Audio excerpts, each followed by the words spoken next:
You know, if you look at an interview from me from 10 years ago, everybody says, I love that interview. People didn't love it back then, though, because I was speaking to the future. I'm 10 years ahead mentally, and I'm trapped in today's time. And every now and then I crack you a smile for 2013, but I'm cracking you a frown for 2023.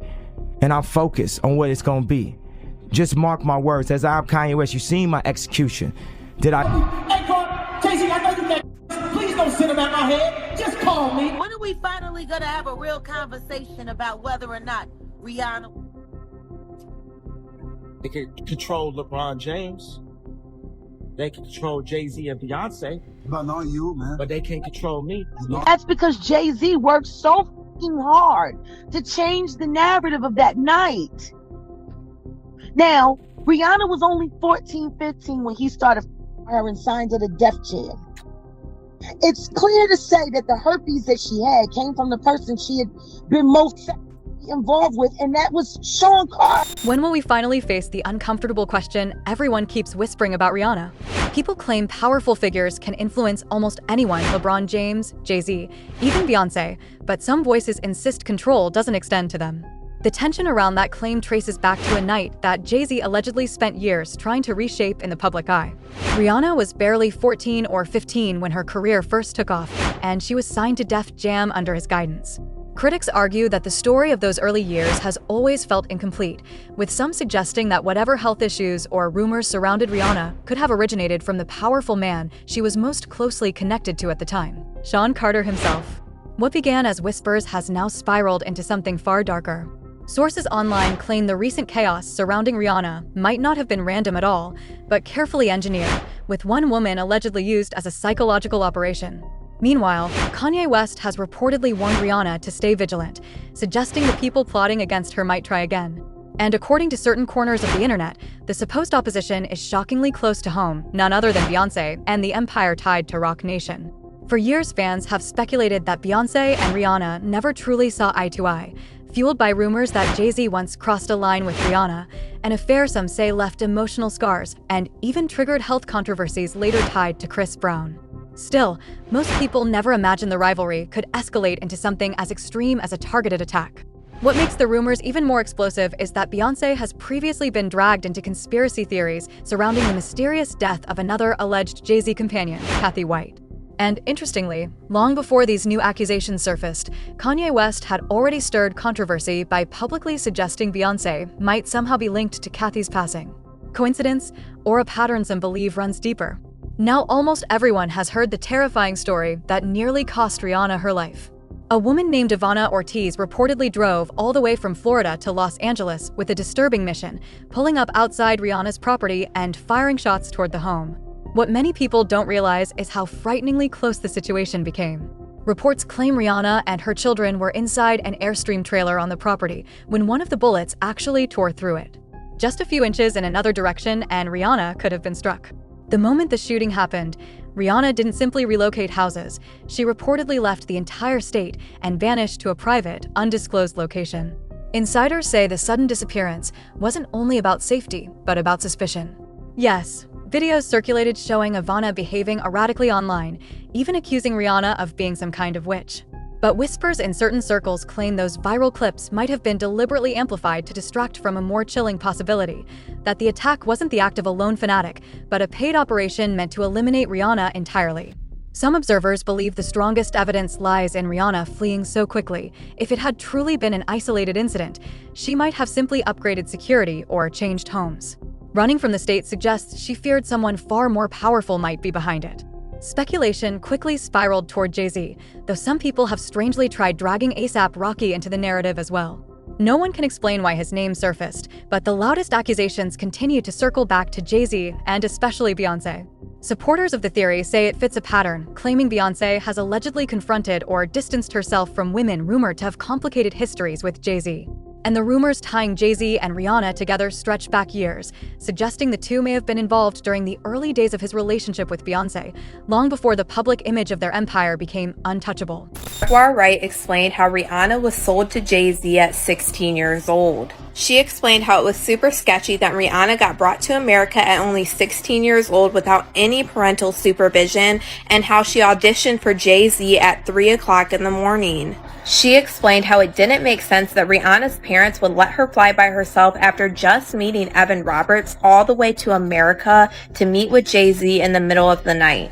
And she alleged that Rihanna's dad got a $500,000 payout for letting this happen. She alleged since this was all out of the blue, Rihanna would have had to flown on a private plane to get from Barbados to America because she wouldn't have had a visa and her parents were not around with her to fly to America. And Rihanna even explained how Jay-Z would not let her leave until she signed the recording contract, and the label locked her in the office until 3 a.m. It's gone true. So tell me about your audition with Jay-Z. Tell me what he said to you. A really good audition. Yes. But before I met him, I was so nervous. I was shaking literally. But the moment I walked into the office, the atmosphere was so warm and welcoming. And you had to sing a cappella for him? Yes, I had to sing. I sang Fun to Replay. I sang another ballad from the album last time. So then what did he say to you? He said something to you. Oh yes, he said, we don't sing songs here, we sing artists. And there was this little pause, and I was nervous. But then he said, and we're interested. And there was this sudden feel of relief. But then he said something about a window and a door or something. Oh, then he said, he did it one more. I did a lot of homework on you, Miss Lady. He said, there are two ways to leave here, either through the door with the deal sign or through this window, and we're on the 29th floor. So you was like, where's the pen? Where's the paper? I'm signing. Yeah. And I'm sure working with Jay-Z, you've met Beyoncé. That's right. How was it like meeting her? I could not speak. Really? Really. That's someone I really looked up to for a long time. And it was after one of my showcases, and he was introducing me to everyone from the label. Then he finally said, okay, one more person. And there she was. And I could not speak. And she gave you some advice. Yes, she did. She just told me to, when I get on stage, let loose, have fun, and be in control. Yeah, and don't be afraid to let it go. No. Because she'd be like, what? You know how she does it. I mean, it is pretty weird because Jay-Z just started talking to Beyoncé as soon as she turned 18 years old. And not long after Rihanna signed to Jay-Z, there was rumors swirling all over the media that Jay-Z was cheating on Beyoncé with Rihanna. And a lot of people still to this day never understood why Rihanna and Beyoncé are not close, and we've never got a collaboration with the two of them, even though Rihanna was claimed one of Jay-Z's biggest stars. Jaguar Wright then went on to allege how Rihanna's last album, Anti, was basically a cry for help. She talked about how creepy it was that Rihanna did the album cover of a child with a crown over her eyes. And it says that the Anti album is about a person opposed to a particular... We gotta have a real conversation about whether or not Rihanna was to Def Jam. She was an innocent baby when she came over here. And look She at was her now. 14 going on 15 years old. Flown over without parental supervision in a private plane by a man who was supposed to be a producer who auditioned her at 3 a.m. in the fucking morning in a hotel room. Auditioning at 3 a.m. in the morning, a 14-year-old girl. With no parental consent. With no parental, nobody.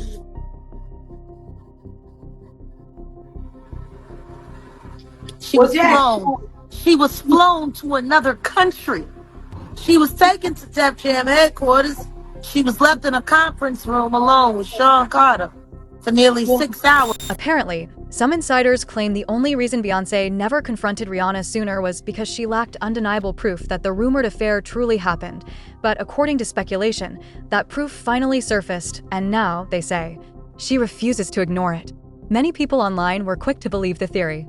And if you're wondering what incident suddenly reignited all these whispers, yes, the conversation always circles back to Jay-Z's now-deceased alleged pregnant mistress, Kathy White, whose sudden death shocked observers just as she was supposedly preparing to reveal her relationship with Jay to the public.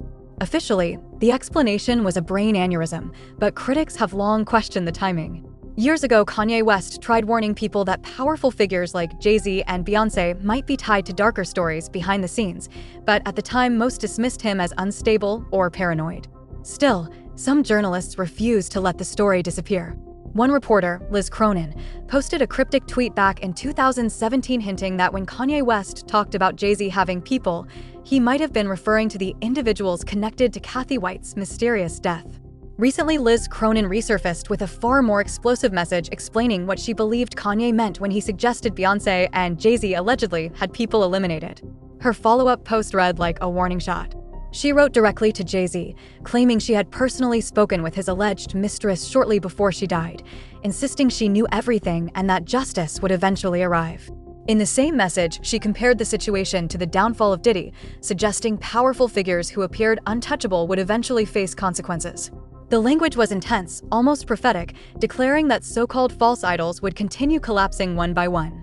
What made the situation feel even stranger was what reportedly happened next. Right as Liz Cronin began discussing the story again, people noticed something odd online.